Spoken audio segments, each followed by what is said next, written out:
We know it doesn't go towards the record or anything like that. None of these stats carry over to the regular season, but the habit of winning, the expectation of winning, is something that is paramount here, and we were able to take care of that. Obviously, the game wasn't as as smooth as we would like to see, but that's to be expected. Rust, new players, all that be as it may. Stuff that we still need to continue to work on, stuff that we got better at today.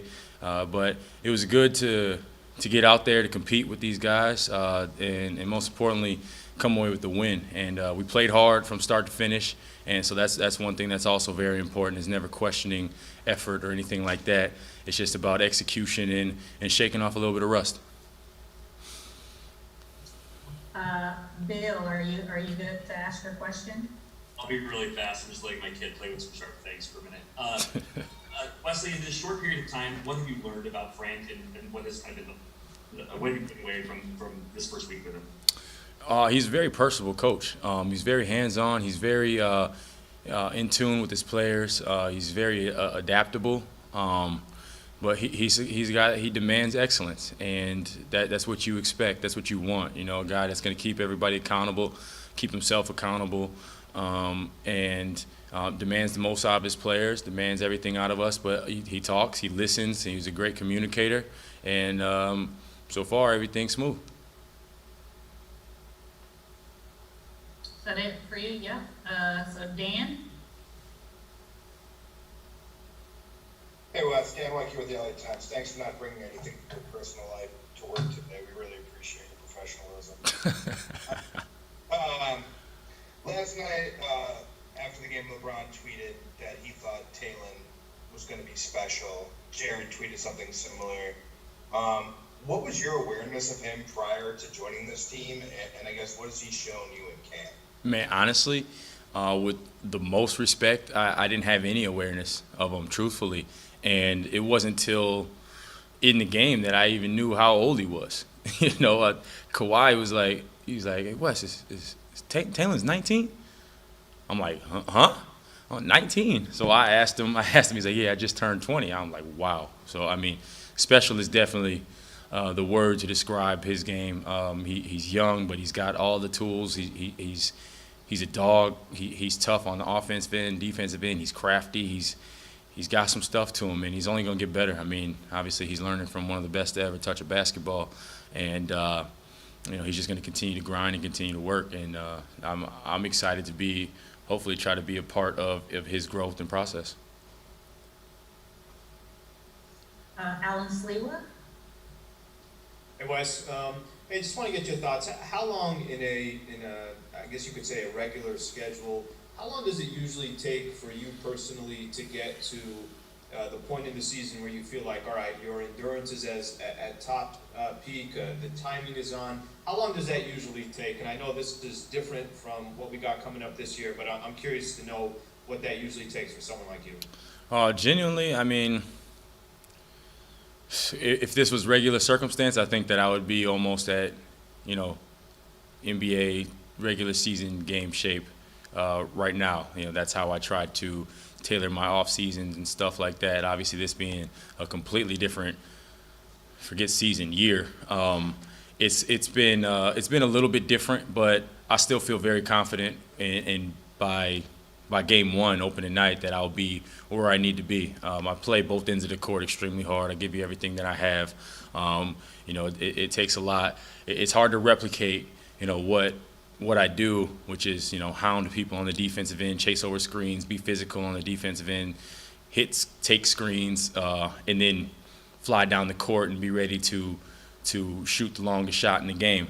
But it's something that my body is conditioned for, and being in camp with this team, with these guys, going up against guys like LeBron and Kuz and AD, and then having the first night be against Kawhi and PG, it's just gonna speed the curve up. So I'm feeling better and better every single day, especially with this condensed and awkward off season.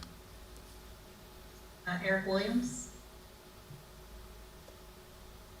Hey Wes, just want to ask you where you're at in terms of defensively building that chemistry with the rest of the group, and how tough is it to build that chemistry in this condensed format without a lot of time training? I mean, this is year 12, so I've seen a lot of defenses, a lot of defensive schemes. This one's pretty unique, but it's not something that can't be picked up. And it's just getting the nuances of it. Understanding what everybody's strong at, what everybody. Just basically that's it. How do we mesh everybody's strengths and make sure that they all coexist with what the defensive scheme is. For myself, it's a little bit of a change because rather than navigating through screens, now they're just saying, hey, look, bust over, you're going to have help, and so that's an adjustment for me, whereas I was always, if I didn't make the stop, it was going to be tough, and so kind of not gearing myself back a little bit, but understanding that I'm funneling people into, LeBron and Marc Gasol and AD and all the other defenders that this team has, as opposed to just, playing 1v2 or 1v1 around the screen. Last three here, we'll go Brad Turner. Hello, Wes. So Kawhi does talk, huh? Yeah. I guess to certain people, I must be lucky. I'm just wondering, how would you compare last night's game, even though it's playing at Staples with no fans, to the bubble? And will this be a challenging thing to find energy all season long with no fans in the arenas? I don't think so because, once you compete, you compete. Like right now, we just had a hell of a practice. We were competing. The energy was high, and there was no fans in there.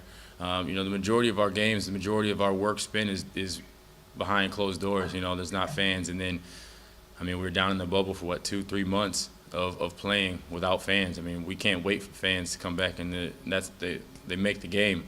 But as far as the awkwardness and all that, I think, for myself personally, that's all I really can speak on. It's not that much of an adjustment right now, having gone through what we've gone through in the bubble.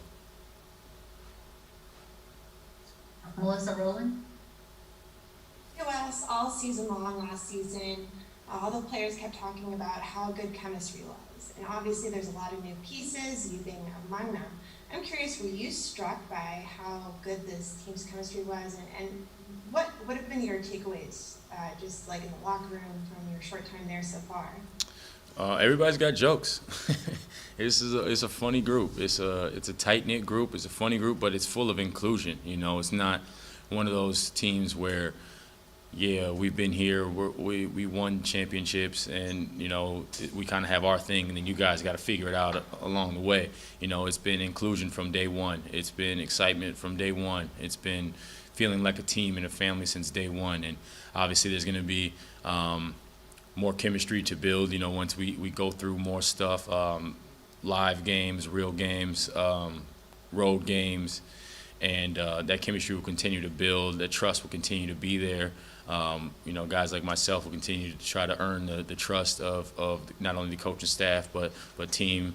And but so far, they've done an amazing job of making everybody feel included and a part of this.